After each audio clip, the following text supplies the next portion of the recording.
buenos días, estimados hermanos. Les saludo con la bendita paz de Dios, deseándoles las más ricas bendiciones del Señor para cada uno de ustedes. En esta ocasión vamos a reflexionar juntos en la palabra del Señor, pensando en el tiempo que nos toca vivir y tal vez en la situación de no poder congregarnos en las iglesias, reunirnos como cristianos para adorar a nuestro Dios. Puedo notar en muchos de nosotros una inquietud con respecto a la necesidad de reunirnos para adorar a Dios, poder congregarnos, poder estar en la iglesia con los hermanos, disfrutando de la alabanza, de la adoración con el Señor y también especialmente la posibilidad de compartir la cena del Señor. Para muchos cristianos la adoración quedó limitada a un lugar concreto específico que es el templo. Y también quedó reducida a un día en la semana, básicamente el día domingo como día del Señor, donde todos nosotros solemos apartar un tiempo para reunirnos y adorar a nuestro Dios en comunidad. Lo cierto es que cuando estudiamos la Biblia en profundidad vamos a notar algunas variaciones interesantes que nos ayudan a entender algo más con respecto a la adoración. Por eso quisiera invitarte a buscar en tu Biblia en el Evangelio según San Juan, capítulo 4, allí en el encuentro de Jesús con la mujer samaritana, leemos en el versículo 20 lo siguiente. La mujer le dice a Jesús: nuestros padres adoraron en este monte y vosotros decís que en Jerusalén es el lugar donde se debe adorar. Jesús le dijo: mujer, créeme, que la hora viene cuando ni en este monte ni en Jerusalén adoraréis al Padre. Vosotros adoráis lo que no sabéis, nosotros adoramos lo que sabemos, porque la salvación viene de los judíos. Mas la hora viene, y ahora es, cuando los verdaderos adoradores adorarán al Padre en espíritu y en verdad, porque también el Padre tales adoradores busca que le adoren. Dios es espíritu, y los que le adoran en espíritu y en verdad es necesario que le adoren. Un hermoso pasaje de las Escrituras que sintetiza un cambio de paradigma con respecto a la adoración a partir de Jesucristo. Podemos notar que ha habido un desarrollo progresivo en la adoración a través de las generaciones, comenzando tal vez desde aquellos primeros encuentros con el Señor, luego de que el ser humano se ha apartado de Dios, se ha alejado de Dios, y cuando empezó a volver a Dios y a buscar a Dios, entonces comenzó a hacerlo de manera individual, de manera personal y de manera directa.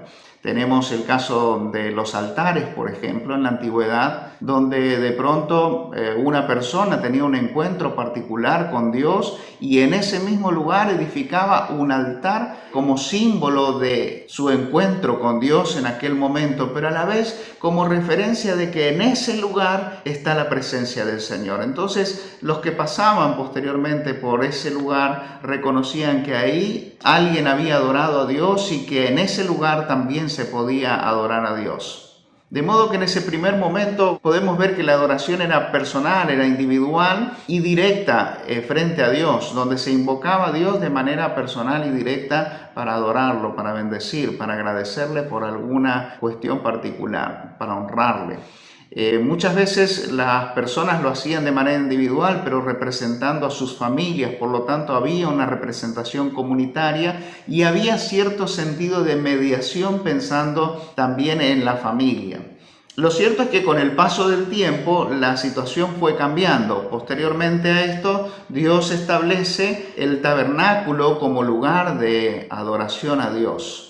Esto es interesante porque ahora el pueblo estaba marchando desde Egipto y hacia la tierra prometida, y en ese camino Dios ordenó que construyeran un tabernáculo, una tienda, una carpa, como lugar de adoración. Entonces la presencia del Señor descendía de manera particular en esa tienda. Entonces en ese lugar Aarón y sus hijos, que eran sacerdotes, se encargaban de ministrar delante del Señor la adoración a Dios y hacían diferentes tipos de sacrificios con el propósito de honrar a Dios. Es interesante notar que en ese tiempo el pueblo de Israel estaba en movimiento hacia la tierra prometida. Por lo tanto, el tabernáculo era parte de ese peregrinaje por el desierto hacia la tierra prometida y estaba dentro del campamento en un lugar especial, indicando la presencia de Dios, respaldándolos en ese camino hacia la tierra prometida. Pero lentamente la adoración pasó de ser individual y directa a ser más bien comunitaria y mediada a través de los sacerdotes que oficiaban en el tabernáculo. Entonces el pueblo de Israel era convocado ante el tabernáculo y desde allí los sacerdotes ofrecían las ofrendas, los sacrificios al Señor por el pueblo. Y desde allí también Moisés hablaba al pueblo en nombre de Dios. Este modelo de adoración continuó a lo largo de esos 40 años de peregrinaje en el desierto, pero luego cuando llegan a la tierra prometida permanece a través del período de los jueces y comenzando con la monarquía hebrea, es decir, en el tiempo de Saúl y en el tiempo de David todavía estaba latente el modelo del tabernáculo, pero ya de una manera más permanente. Ya estaba en un lugar específico como centro de la adoración y de la fe hebrea.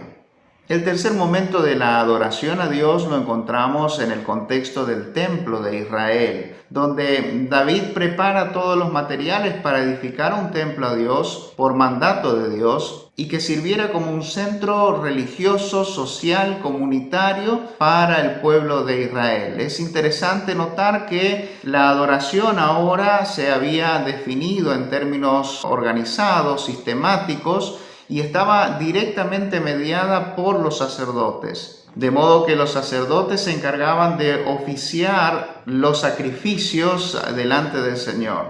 Las personas traían sus ofrendas y las entregaban a los sacerdotes para que ellos pudieran ofrecerlas delante del Señor en el altar. La adoración pasó de ser algo personal y directo frente a Dios por algo mediado e indirecto, donde había un grupo de personas que estaban preparados para oficiar la adoración delante de Dios. Pero además la adoración quedó circunscrita a un lugar particular. Ya había que ir a Jerusalén para adorar a Dios. Esto implicaba para muchos tremendos desafíos, especialmente para aquellos que vivían en lugares muy alejados, tal vez en la zona de Asia, Europa, África u Oriente. De pronto tendrían que apartar todo un tiempo para viajar hacia Jerusalén con el propósito de adorar a Dios. Todo judío estaba obligado a viajar hacia Jerusalén por lo menos una vez por año para adorar a Dios. Eso implicaba la posibilidad de perder un mes de trabajo mínimamente, ya que el camino que debían recorrer podía ser muy largo y muy costoso, porque debían comprar sus víveres y también los lugares donde se hospedaban en el camino. Y al llegar a Jerusalén también debían comprar sus víveres allí y abonar la estadía en el lugar donde se hospedaban. Pero además de esto, cada uno de ellos traía su propia ofrenda para entregar al Señor. De lo contrario, podían comprar en el mismo templo algún cordero, alguna paloma o lo que fuere, con el propósito de ofrecerlo en sacrificio según la familia que representaba y según su estatus social. De modo que la posibilidad de ir a adorar a Dios hacia Jerusalén implicaba un tremendo desafío y una gran inversión. Pero los judíos entendían en aquel contexto que valía la pena porque en la adoración a Dios hay bendición. Pero además ellos entendían que era necesario hacer un sacrificio para adorar a Dios. En este contexto, el templo cumplió una función especial como centro religioso. Desde allí se cultivaba la fe, se promovía la fe dentro del pueblo de Israel. Pero también era un centro social, ya que podían encontrarse con hermanos judíos de diferentes lugares que venían a adorar allí y compartir con ellos vivencias, experiencias, testimonios, como un tiempo especial donde la fe también se cultivaba de una manera distinta y la identidad como parte del pueblo de Israel se acrecentaba en el compartir los unos con los otros. Así que no solo era un centro religioso, sino que también el templo era un centro social. Y además era un centro cultural, ya que allí en ese contexto se promovía la fe hebrea y dentro de la fe se promovían cuestiones relacionadas con la historia del pueblo de Israel y también con las costumbres judías que todo israelita debía observar en el lugar donde estuviere. Así que el templo se constituyó en una función estratégica para la promoción y el desarrollo del pueblo de Israel en aquel contexto. Ahora es interesante notar que la misión que Dios le había encomendado al pueblo de Israel como un canal de bendición a las naciones se había transformado, había adquirido una perspectiva centrípeta donde todo giraba en torno al templo. Para adorar había que ir al templo, para expresar la fe había que ir al templo, para conocer más a Dios había que ir al templo. Todo giraba en torno al templo. Las demás naciones debían ir al templo para conocer a Dios. De allí viene la tendencia de los cristianos a veces de la necesidad de invitar a otros a venir a la iglesia para conocer a Dios como un método evangelístico. No digo que esté mal, simplemente menciono una tendencia que ha predominado hace algunos años atrás como la manera de evangelizar. Vení conmigo a la iglesia que el pastor te va a hablar del Señor y vas a poder escuchar la palabra del Señor y Dios va a transformar tu vida. El lugar de la transformación, del obrar de Dios estaba circunscrito en ese contexto, en ese entorno, en la iglesia. Y es interesante que en ese mismo contexto, en ese mismo paradigma, también la adoración estaba limitada a un lugar, en este caso el templo cristiano, la iglesia, el lugar de reunión. Entonces vamos a la iglesia a adorar. Y también la adoración quedó limitada a un día a la semana, el día domingo especialmente como día de reunión. Pero volviendo al tiempo del Nuevo Testamento nos encontramos con este paradigma, con esta realidad. Y de pronto leemos aquí en esta historia bíblica, en el encuentro de Jesús con la mujer samaritana, estas dos perspectivas, la judía y la samaritana, como contrapuestas entre sí. Y de pronto podemos observar aquí entre ellos, en este encuentro, ese diálogo de dónde hay que adorar, dónde es el lugar correcto para adorar. Ustedes los judíos dicen que hay que hacerlo en Jerusalén, en el templo. Nosotros los samaritanos decimos que tiene que ser en Gerizim, en nuestro lugar de adoración. Y Jesús no refuta la postura de ella, ni tampoco impone el modelo imperante de aquel entonces, sino que abre una mirada totalmente distinta y dice, no es así la cuestión, porque no depende de dónde adores a Dios, lo importante es que lo hagas de corazón, lo hagas en espíritu y en verdad, que lo hagas sinceramente delante del Señor. No necesitas un lugar para adorar a Dios. Y entonces allí viene el cambio de paradigma que trae la iglesia cristiana desde los primeros siglos. Desde el capítulo 2 de Hechos en adelante, nosotros vamos a ver que las reuniones de los primeros cristianos ya no giraban en torno al templo, sino que lentamente empiezan a desarrollarse en las casas. Y la misión cambia porque en vez de venir a nosotros para preguntarnos sobre nuestra fe, somos llamados a ir a los demás en una perspectiva centrífuga, salir hacia los demás con el propósito de hablarles del Señor, de compartirles nuestra fe, testificar aquello que Dios ha hecho en nuestras vidas para que ellos también puedan conocer a Cristo como Salvador personal. En esta nueva perspectiva ya la fe no depende de un templo, no depende de un lugar de reunión, ni tampoco de un día particular de adoración a Dios, porque nosotros mismos somos llamados templo del Espíritu Santo.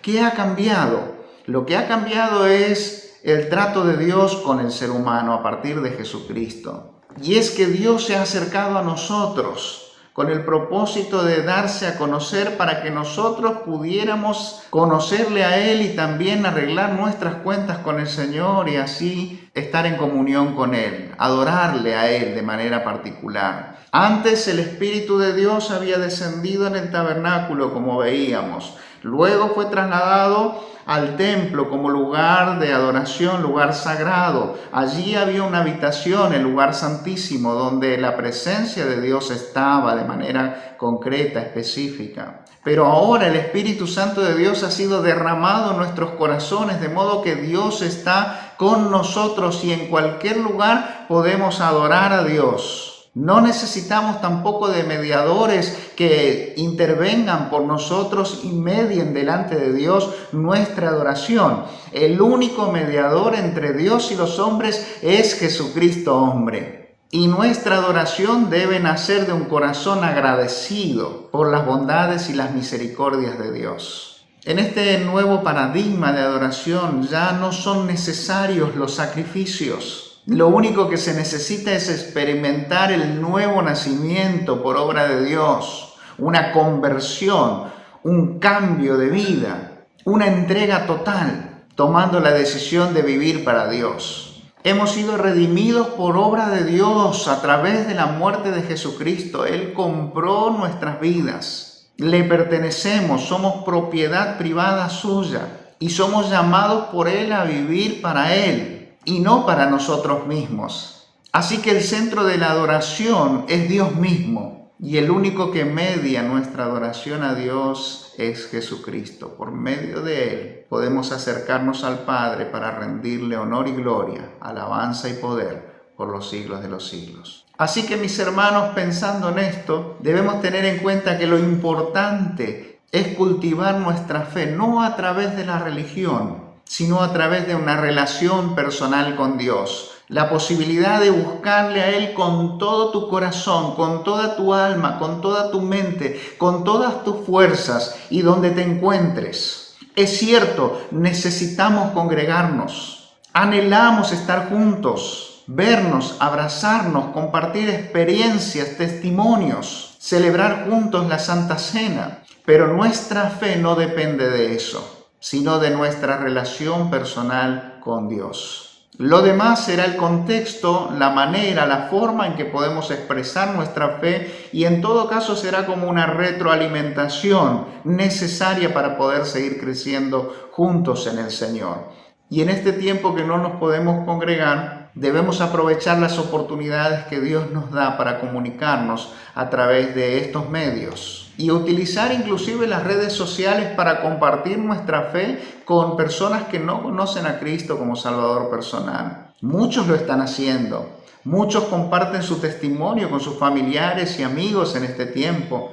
Muchos abren la Biblia con ellos y les leen la palabra, les explican la palabra del Señor. Muchos preparan devocionales y los comparten por internet o pequeñas reflexiones en video y lo difunden para que otros puedan conocer a Cristo como Salvador personal. Así que mis hermanos, en este tiempo de cuarentena donde no podemos congregarnos, aprovechemos la oportunidad para profundizar nuestra fe de manera personal y directa con el Señor. Tenemos libertad para entrar a su presencia y adorarle en espíritu y en verdad, disponiendo nuestros corazones también para oír su voz y atesorar su palabra en nuestras vidas. Mi deseo es que Dios les bendiga ricamente, no se desanimen, sigan adelante, al contrario, fortalezcanse en el Señor y en el poder de sus fuerzas, creciendo en la obra del Señor siempre y sabiendo que vuestro trabajo en el Señor no es en vano. Cada testimonio, cada palabra sembrada, compartida, traerá su fruto a su tiempo. Mi deseo y oración a Dios es que esta reflexión haya sido de bendición para tu vida y te ayude a seguir adelante en el camino del Señor, mirando siempre al Señor y siguiendo sus pisadas. Les envío un abrazo grande y hasta la próxima.